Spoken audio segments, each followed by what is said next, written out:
Welcome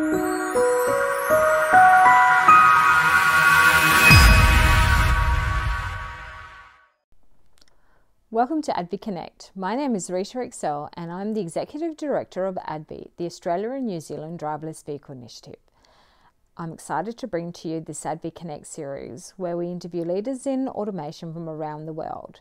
ADVI is a collaboration of organisations that have a shared vision to accelerate the introduction of driverless vehicles into Australia and New Zealand as safely as possible. We are also the peak body for driverless vehicles and we provide expert advice to industry and governments alike. At ADVI, we have 4 key pillars. These are reach, readiness, redesign, and regulation. We want to reach out to share with you what's happening in the world, and this is what the ADVI Connect series is about and supports our reach pillar. Today, I'm going to introduce you to Jessica Uguccioni from the UK Law Commission. Welcome to ADVI Connect, Jessica. Hi, wonderful to be here. Thank you. So Jessica, tell us about the Law Commission and your role and the work that the Commission does in supporting driverless vehicles. Great. So the Law Commissions were set up in 1965 and they were set up by Parliament in order to make sure that the UK laws could be up to date and fair. And we take on particularly complex projects and advise government about how these areas of law could be made better. There's a Law Commission in England and Wales, which is based in London, and that's the one that I'm a member of. And there's also a sister organisation in Scotland. And in respect of driverless cars, we're actually asked by government, by the Centre for Connected and Autonomous Vehicles, which is a combination of their business side as well as the transport department, to basically look at the whole scheme of regulation and how we could ensure that it could work to support the safe deployment of self-driving cars. So it has several pillars to it. We are looking at the aspects of safety assurance, also criminal and civil responsibility, as well as passenger services and how they might be licensed. So the UK has a very clear agenda regarding the leadership role it wants to have in this technology sector. And in particular, they've set the Law Commission a quite an ambitious timeline to have the review of the legal framework in place for automated vehicles. Are you on track with that? Yeah, so we started the project in 2018 and basically we've got, as I mentioned, 2 big pillars overall and how we split our work. So we split the work in our first consultation paper, which we published in November of 2018, regarding safety assurance, which is probably the single most important element that my organization is looking at. So how do you certify and prove the safety of a self-driving vehicle on the roads, as well as the legal responsibility element. So identifying responsibilities that currently sit with drivers. How does it work, if you have a vehicle that appears to be dangerously driving itself down the road? So those were some of the questions that we addressed in our first paper. And then we published our second consultation paper last year, in October of last year. And that paper was focusing more on the passenger services side and how would you regulate those types of vehicles. So that's been how we've split the work. And the idea is to then publish final recommendations in 2021. And in the interim, of course, we've got the next big step for our team, which is to publish a consultation that brings together the previous 2 elements that I just mentioned about safety, legal responsibility, as well as passenger services. And that's going to be coming up at the end of this year. So, of course, I think the COVID-19 crisis has kind of hit us all over the head in a way that has really shook the very foundations of how we live day to day. But fortunately, if one can say that, we're quite used to remote working in my organization. So we've been able to sort of take it in our stride. And although, of course, it's obviously had a personal toll as well on people, and just there's an adjustment period. And of course, because we rely on consultation, we're going to have to be very mindful about how the situation affects those that we engage with. And make sure that we are still able to access all the expertise and all the people's opinions and views that we need.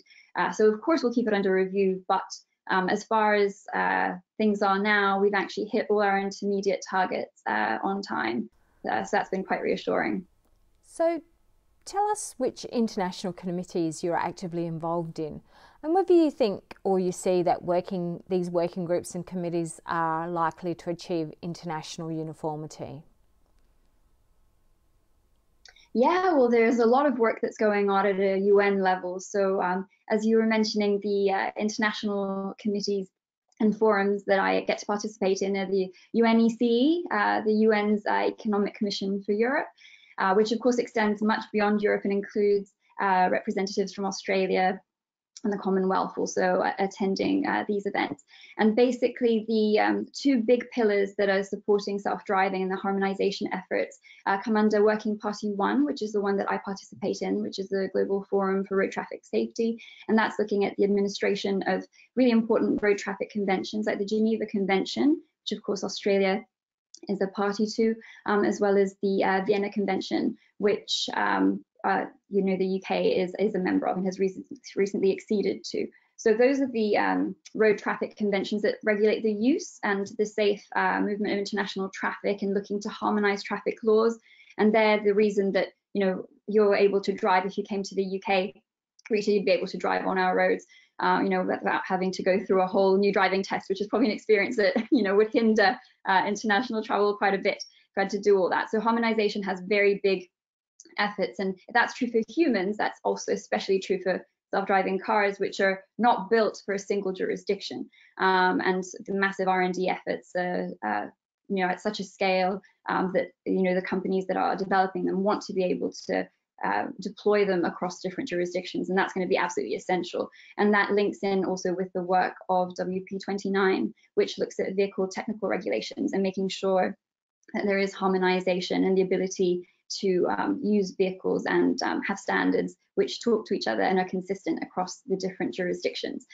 So having said that, and how important harmonization is, I think it's also really important to highlight the very important differences that are reflected and that are needed within these systems, because of course the systems need to work within the communities that they serve. So the road traffic rules and the expectations, say in the UK, even which side of the road you drive are quite different to those, for example, in Germany, where a lot of manufacturers might be based. And so it's really important. That's like a very basic distinction, but of course traffic laws get amended very, very frequently. Highway codes and the expectations of road users, the type of road users you find on different roads are incredibly different. So there's going to be a very strong need to have effective local input. And so I think it's very much a combination of harmonizing standards at a high level, but then I think it's inevitable that you'll have much more specificity and a need for dialogue and an element of control and verification also at a more local level. So yes, Australia is represented on WP1 and WP29, and we're all hopeful that we're going to get harmonised rules around the deployment of automated vehicles globally. So I want to change the focus now and talk about the Law Commission's most recent publication, which is the outcomes of your consultation on automated vehicle passenger services and public transport. Congratulations on that paper. So the paper describes a new form of service, which is the highly automated road passenger services, HARPS. And so HARPS are highly automated vehicles to supply road journeys to passengers without a human driver or user in charge. Can you tell me a little bit more about where the HARPS term came from, and also contrast it with another term that we use here in Australia and I know elsewhere in the world, which is ACES, Automated, Connected, Electric and Shared. So that's a term that's also used to talk about the future mobility system. Do you see that the potential regulatory structure of HARPS interacting within the ACES ecosystem? Great, yeah, so HARPS, which is a much more easily discussable term than talking about highly automated road passenger services. So you can see why we added another acronym to this field that already has so many. But the idea is to reflect the most ambitious use case for a self-driving car.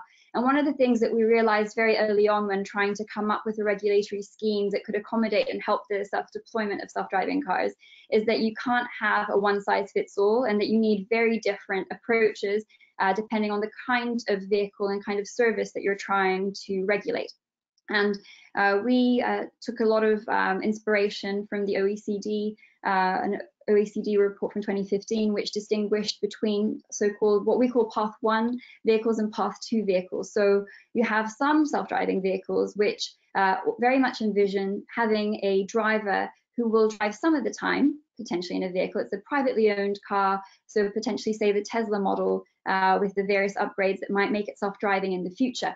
And the idea is you might be able to drive it yourself, maybe if you're doing a leisure drive or driving it to a motorway, if the self-driving capability is restricted to motorway only, and then switch it on and then relax and the car is driving itself. So those kinds of vehicles are still under the model of private ownership, and they also have a human in the vehicle that can still do really important things like make sure the vehicle is insured, make sure that duties after an accident, should an incident occur, are taken care of, roadworthiness and maintenance, and all those really key obligations which are not about the dynamic driving task, but are still very much associated with the driver.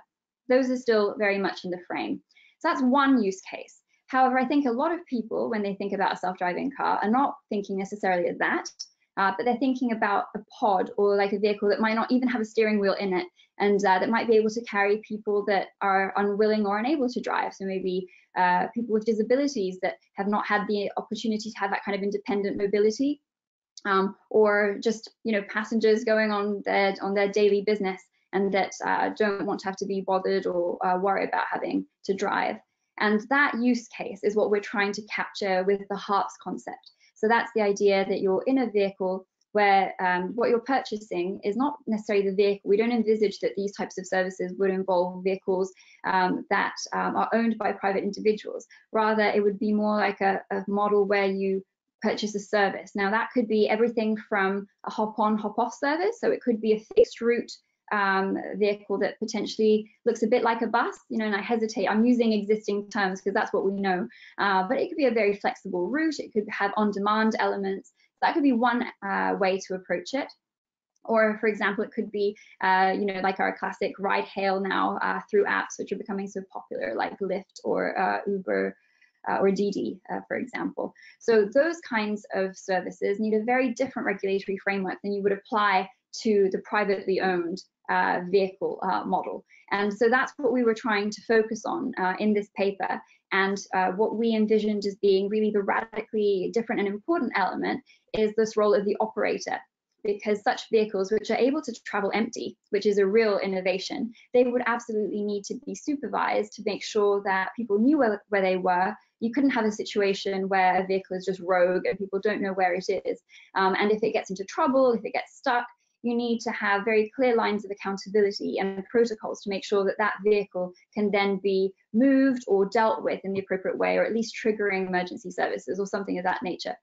So that's the idea behind HARPS. And of course, because it has that service element, you also need to be thinking about those very familiar duties in transport that we have and all the protections that we have to make sure that passengers are safe. And that's not just the safety in terms of road safety of not getting involved in an accident, but safety in terms of personal safety. For example, in taxi regulation, you have strong checks on the drivers of vehicles to make sure that they don't have criminal records, or especially in respect to, say, sexual offenses or things like that. And in a self-driving world, you don't have the driver necessarily. You might still have transport staff, for example, and it would be necessary to think about the kinds of checks that you need for that. And also, we need to be thinking about how do we protect passengers from each other, which is a very tricky topic, and something that also came up when we spoke with disability groups, for example, that might feel, people that might have a visual impairment might feel very vulnerable in a shared ride. And it's very important to make sure that we have mechanisms to make sure that the vehicle is both physically accessible, but then also that it's usable and that people feel happy and comfortable in it, as they should be able to be. And regulation needs to support that. So that's the idea. And as you were saying, sorry, about the ACEs part, so you can see from what I've described that it's really a use case rather than anything that is in a sort of in the alternative to ACEs. because the idea of connectivity, of electrification, they're all absolutely consistent with having a service that is provided to the public in a self-driving vehicle. So all these developments, I see them as being concomitant. Well, that's very interesting. So the paper also examined the positive and negative potential impacts that the introduction of HARPS might have on environment and social well-being. Could you elaborate on this, including the way the system has been designed to not only mitigate against these risks, but also to enhance the benefits? What we were seeking to do in this paper was to think about integration of public transport. So if everybody got into a self-driving vehicle, and this vehicle was like a little bubble and everyone was like in their own little bubble, then we would have much worse congestion. And if that bubble vehicle, had, used fossil fuel or, things like that, then we would actually have, much worse repercussions for the environment and just for the ambient of our cities, and making them livable and sharing our space, because space is one of those things which is indeed limited. And when you introduce a new mode, if it takes up even more space, then there's going to be winners and losers, and you've got to be very mindful of pedestrians and people that want to use the road and have a right to, especially like bicycle lobbies, which are also thankfully, and that's been one of the good repercussions, I guess, of this COVID crisis, is realizing just what a wonderful mode cycling is. And you don't want to do anything that would make the roads unwelcoming or unsafe for these road user groups. And so what we looked at were the ways in which one could use regulation to help mitigate the risks of, say, worse congestion, and also enhance the benefits, like also, for example, make integration with public transport better, mass, mobility as a service, and how can you make sure that HARPS are encouraged to become part of this broader network rather than being like a freestanding add-on addition that doesn't really work with the rest of the system. And so in terms of congestion, for example, some of the methods, and I guess the main regulatory tool that we saw is really being able to help with that is road pricing, because that can be a very nuanced tool that can be adjusted to help price and encourage nudge behavior in respect of what vehicles might be used on different roads or at different times. So we saw that as being a really valuable way in which we could help tackle congestion. And of course, the balance of road pricing and how expensive it is to actually run a vehicle on a road compared to parking. Because if parking, as I know Sydney and Melbourne as well, and all the big cities have a parking problem because it's such a limited commodity, and basically the price is so high that you don't want to encourage people not to park and just to be in circulation, which again makes congestion worse. So we're looking at ways in which we could make sure that the balance between parking costs and road pricing costs could also be talking to each other and make sure you have a consistent overarching policy, rather than the proliferation of different sort of authorities having a domain over road pricing versus parking, and then actually getting outcomes which are worse for people. And for example, on mobility as a service, the encouragement of partnerships. And for example, even though you might have a completely on-demand service, these services will need to service people at hubs. They'll need to have stopping points where they can drop people off and take people on board. And that will need the collaboration with local authorities to make sure that this is done in places that are safe and that are compatible with bike lanes and entrances into train stations, for example. So that's the idea behind it. So trying to balance out what we see as a service that needs to be regulated at an at a national level in terms of the operator licensing, but it needs to have very strong local input. So you need that kind of overarching scheme of standards so that your safety level doesn't vary. If you are in Manchester here in the UK versus say London, there are some things that shouldn't feel different, regardless of where you are in the service. And you should of course be able to travel seamlessly between places and be able to book the best suited service to you. But there are certain specificities about different localities, and you need to take those into account, and that requires that kind of local input. So that's what we were thinking about in discussing the structure. I'm really pleased to see that you've also considered co-design around the safety of vulnerable road users. Do you think that there needs to be a stronger regulatory guidance on how to ensure that this cohort is considered in the race to deploying highly automated vehicle passenger services, in particular to ensure that we don't miss out on that sector that is really going to benefit significantly from automated vehicles and their own personal mobility as a result? Absolutely. I think in a way there's a bit of a discrepancy because when people talk about the benefits of the introduction of this technology, in addition to the road safety elements where we might be saving many lives of people that die on our roads unnecessarily, one of the other big benefits that people always tend to highlight is the opportunities for those that have difficulty driving. Many of us, when we will get older, our eyesight might fail us, or there might be other mobility restrictions on us that make it difficult for us to drive. And basically, that has been a major sort of plus, if you will, and a feather in the cap of the cause for self-driving.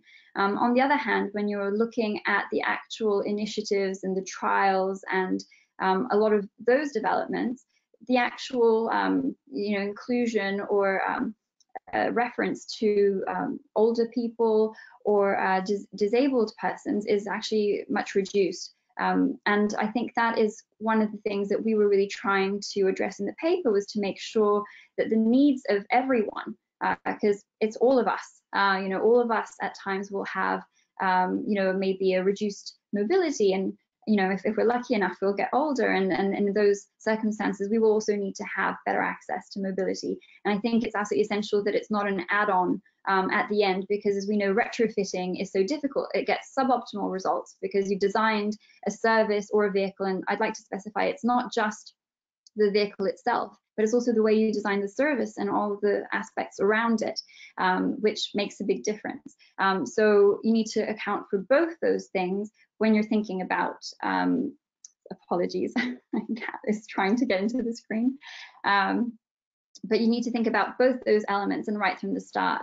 And I think regulation has a role to play to make sure that you have the right people at the table to ensure that when you're assessing and determining whether a service is fit for purpose, part of that is whether it's accessible.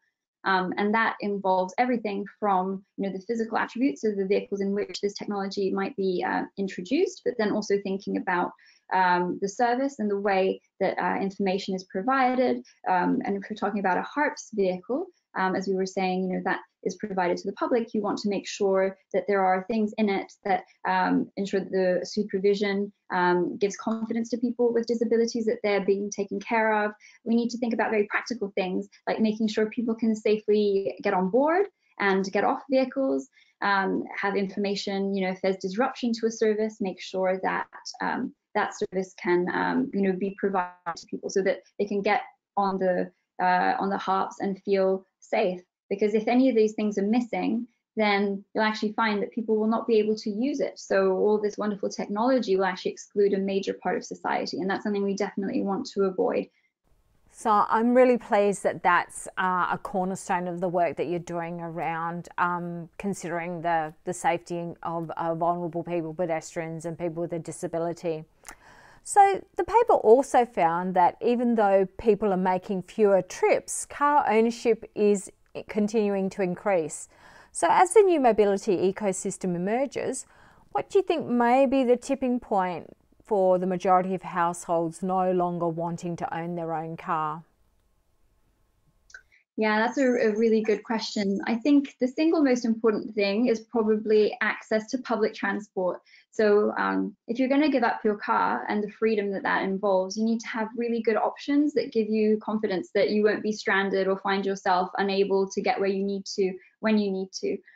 So I think what we've observed as well is things like car clubs are a good indication of people's willingness to give up car ownership.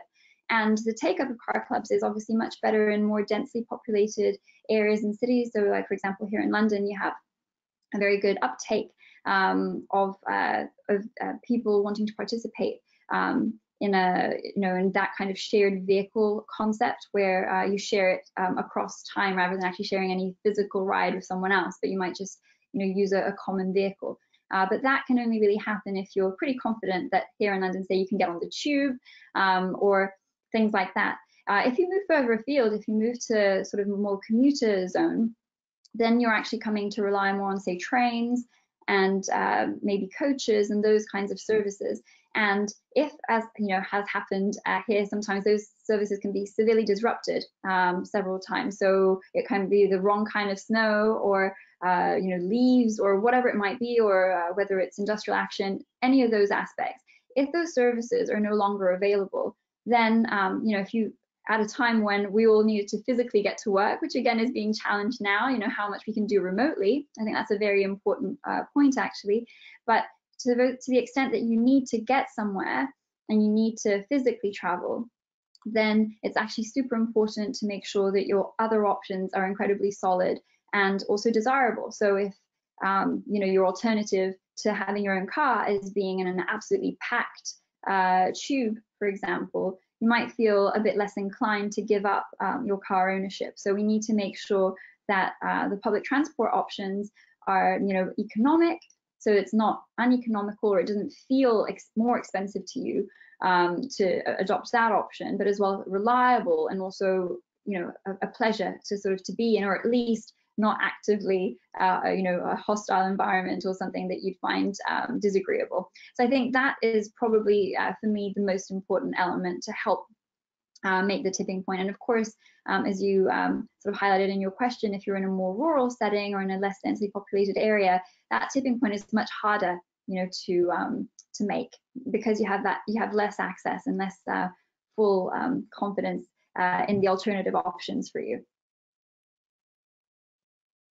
So is it fair to sort of say that the HARPS opportunities around maybe getting the price point right, and also the service, confidence in the service offering, do you think that that's critical as far as underpinning HARPS helping to get to that tipping point? Yeah, I think it's difficult to talk about a service which hasn't yet been rolled out or deployed. So the economics of it are still something that I think even myself, having thought about it quite a bit, I'm not entirely clear, because of course the vehicles themselves are going to be very expensive, and although you're taking out the cost of a driver, actually it's not like a very highly paid profession. And so before you reach the point where you can economically run a self-driving kind of service, I think that will be something that needs to be proven over time, and it will need to have other inputs, which also mean that the actual self-driving vehicle itself will be a lot cheaper. So I think in terms of reaching that tipping point, I think in sort of more near term, I think it's more about actually just enhancing public transport options. And then of course you still need that sort of last mile element, which I think HARPS is particularly well suited to doing as a concept, but the economics of it may not be there for quite some time. So I wouldn't want to wait until we had, a fully economical sort of HARPS service in order to, help communities and people be a bit less dependent on private car ownership. You'd want other drivers, and I think there's a strong responsibility in government to try and help that before HARPS. But HARPS is definitely part of the mix. It was interesting to note that in consultation paper 1, 17% of the responses were from individuals. However, in consultation paper 2, only 3% of the responses you got were from individuals. Do you think this is due to the nature of the topic, or do you think it speaks to the public losing interest in automated vehicles? Yeah, I think part of it, from my perspective, is probably more to do with the nature of the consultation, because as I mentioned, we focused a lot on HARPS and the way that you would regulate it to make sure that it produces better outcomes for communities, which is of course of great public interest. But the way that we had to tackle this was of course to look at existing regulation and what changes you would make to, say, operator licensing. And we went into quite some detail about public service vehicles and private hire, which is definitely not the way that people think necessarily about their mobility. But we saw that as being essential to be able to make sure that our proposals were grounded in something solid and real, and it could make a real difference in sort of being implemented. So I think there was definitely a lot of technical law and queries about how we might amend that, the meaning of hire and reward. So I think that to some extent might not have been as accessible as a topic for people.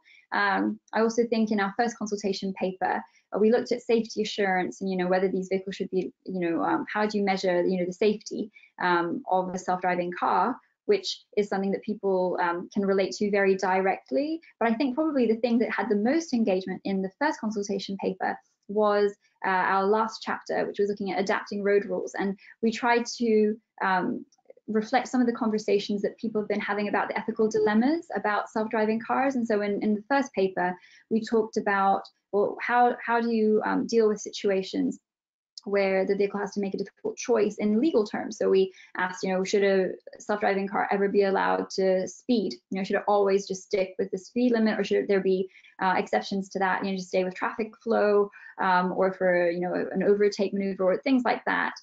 We asked about mounting the pavement, and we also asked about edging for pedestrians. So when you're, a very difficult scenario that we discussed in the first consultation paper was if you're in a really densely, populated area where people might be crossing the road even after the lights have turned in a different direction. What does the vehicle do? If it has zero appetite for risk, it will just sit there, and people could, just continue crossing. And if it doesn't start making some movement, then it would just basically be stuck. And one of the things that always struck me when I spoke with people at trials and the ones that I've attended is the safety driver would get us out of the car park. And that would sometimes be the most difficult part of the whole trial, which is really impressive, but really difficult to negotiate with people. So there's a lot of great work going on in that department, but I know that is an area that really captures the imagination, and it brought a lot of headlines, that we were discussing those things. And I think that was probably one of the big drivers for people to sort of get involved and want to have their say in what a self-driving vehicle should do, and something that they felt that they could really relate to, and they could imagine the scenario of small child runs into the middle of the road. Should the vehicle have the option to mount the pavement to avoid a collision, or should it just do its best to brake, but that would still involve like a very serious injury, or mounting the pavement in a much more common scenario where you might have a really narrow road, and you might need to mount the pavement to let the other vehicle through, or let an emergency vehicle pass. And these are all things where the law has allowed a lot of discretion to individuals, and it doesn't really prescribe what you have to do in every single case. But with automated vehicles, which are much more rule bound, and people kind of really care what a self-driving vehicle will do because it's mass produced, and the idea is that there's consistent approaches across different vehicles, whereas individual driver decisions are just put down to the individual's conscience and like judgment of the individual person. I think that was what really made consultation paper 1 very acutely interesting to a lot of members of the public. And I think, so I think it was more to do with those kinds of elements and how the consultation was couched, rather than necessarily a general disinterest in the topic where, I didn't see that pattern in myself, but of course, it would be up to asking like the individuals, why they didn't. And in our next consultation, we're definitely going to bring it all together and make sure that we continue trying to get as broad a base of input from people. But we got a really positive cross-section of individuals and organizations sort of coming back to us. So even within the disability groups, they did surveys of individuals. So although the individuals didn't respond,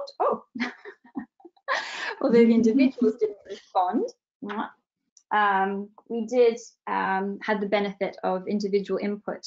So Anxiety UK did a survey for us, as did a disability organisation in Scotland, and I attended, some a roundtable with visually impaired users. So basically, we did also get a lot of input, and organisations are great for that, right? They give you access to what their members think in a very organised and effective way. So I think it's also a credit to the wonderful organisations that helped us, collect their members' views and put them to us in a way that was actually easier for us to digest.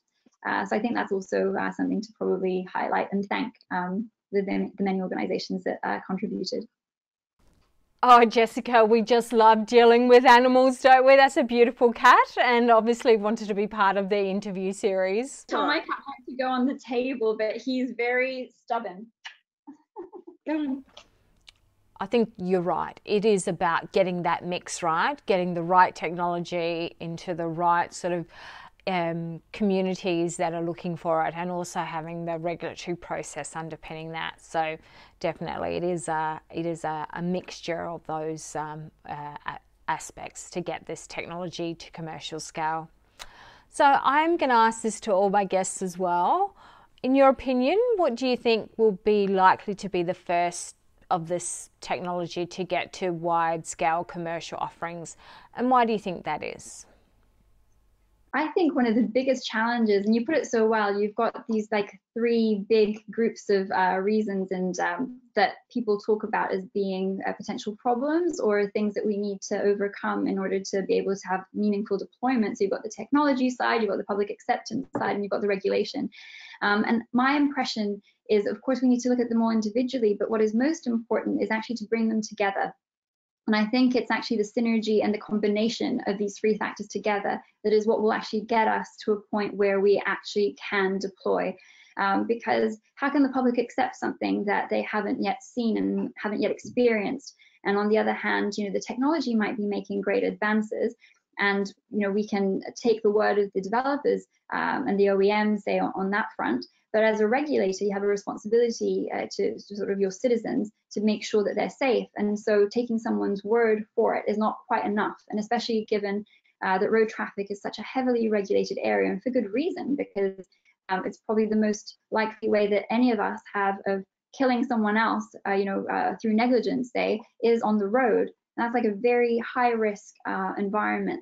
And given that that is what we're dealing with, and given how open the system is, you know, you have very dangerous endeavors like, say, nuclear or aviation, which are very highly trained people that are administering those systems. And so, of course, there's a huge benefit to them, but you kind of have very highly trained people that are administering those systems, and they tend to be quite controlled environments. And what distinguishes the road is that it's a very open environment, and so it should be, like we live on the roads, they should be livable streets. They belong to all of us, not just to vehicles. And so because of that difference, and because of how uncontrolled the system is, I think regulation needs to be cautious, and it needs to have quite strong demands. But until you have more experience and a better understanding of how the technology might actually work and interact with people, you can't just give a sort of blank check. So that's where I think trials are absolutely essential, and that's already happening. And the Centre for Connected and Autonomous Vehicles here in the UK, for example, has put codes of practice out since 2015, and it's been very much at the forefront of looking to enable trials and get experience, and helping both regulators and the public get in touch and understand what the tech capabilities are, where some of the gaps might be, and sort of bring it together. So I think that role of bringing together the three elements, I think that is the single biggest challenge, because of course there are very understandable things getting in the way of people actually sharing and joining hands in this effort, because on the tech side there's such a huge R&D investment, both in terms of the technology itself, but also the way the services are provided, that a lot of the developers are reluctant to share much of what they're finding. You make such a huge investment, you don't want to be just giving out that data or giving that information away too freely, either to competitors or even just generally put them out in the public domain. But until you kind of have more of that sharing, then it's difficult, as I said, for the public and for the regulators to actually feel like they can confidently take it on board. So I think there's a inherent difficulty, but I think the way to tackle it is to try and improve those channels of communication and try and bring transparency, while fully acknowledging that there is a place for confidentiality. There is an absolute place for safeguarding these very big investments that are being made. But we need to find those avenues, and the industry has been doing a wonderful job, and I know ADVI is a wonderful advocate of that kind of endeavor, which is to help bring what industry is doing to the public and improve that public understanding and acceptance. So I think the role of organizations like ADVI and organizations, say, in the UK, like through our government unit that is looking after self-driving policy, those are, I think, the key elements that can help us actually make progress. Because otherwise you have proliferation of so many different standards. I was at a meeting yesterday where our British Standards Institute was sort of talking about a project that they're undertaking, and they've been reviewing over 1,700 regulations and standards which are relevant to self-driving cars. And, they've been going through and analyzing, which ones are more relevant. And of course, you can whittle those down, but that's just a huge proliferation of more and more standards, things, and that can just confuse things for people. And I think what we need is actually not just adding more information and more things, throwing them at people, but you need to try and simplify and bring things together so that people can see how the overall picture hangs and how these self-driving vehicles might actually come into our society. And I guess HARPS is a part of that. It's showing a particular use case. It's not the only one. Freight is the other, glorious application of self-driving cars, which is also during this COVID crisis, had quite a bit of prominence, using self-driving vehicles to help bring, supplies to emergency workers and frontline workers, and that kind of contactless, application of the technology to serve society is fantastic. So, there's all these elements that need to come, and I think, as I said, it's a question of bringing it all together rather than just pushing ahead with any particular individual element of it. Well, thanks very much, Jessica, for sharing such great insights into the body of work that the UK Law Commission's doing. How can people get in contact with you? Yeah, it would be fantastic because, as I said, we completely rely on consultation. So we're very happy to have people contact us and share developments and insights into what we ought to be, considering and having as a priority in our work. Especially, as I mentioned, we're working towards like the big consultation, which is coming up at the end of this year. So we're aiming for November. To publish our overarching consultation, which will actually bring together everything. So even if people haven't had a chance to get in touch with us so far and tell us about, their thoughts on safety assurance, or, how should we deal with adapting road rules, which, as I mentioned, is a topic of very high interest to many people, which because of its relationships with ethical dilemmas. So that's coming up, as I said, in November. We'd be delighted to hear from people, and the best way is to look at our website. And the web page for the Law Commission, and it's stroke automated vehicles. So that's and we have a team inbox that people can contact, and that's provided on our web page. And basically on the website, you'll be able to find all our publications. We have, the long documents, which they look like this. So they're green documents, and they're quite thick. And as I mentioned, they can be quite technical. But we've also produced short summaries. So for example, this is the summary of the latest consultation that we did about HARPS and looking at the passenger service and public transport element of self-driving vehicles. So you can find all the publications there. We also have a policy of publishing all of the responses that we receive. So you're able to see, what did KPMG say, or what did Uber say, or what did Anxiety UK think about a particular proposal. And on our webpage, you can also see all the individual responses. They're all listed alphabetically. And that's true for our first consultation as well as for our latest one. So it's a really good way to also, what we want to do is help the debate move forward. So even, it's not just about the questions we ask. There might be, good sources of information for people to, carry on their own research or make up their own mind about some of these really important issues. Thank you very much, Jessica.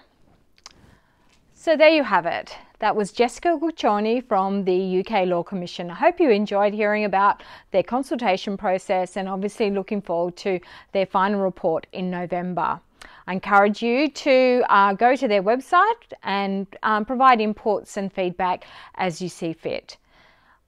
Also, you can go to the ADVI website to find out more about the ADVI Connect series and the next interviews that we've got coming up. Thanks very much for joining me. Goodbye.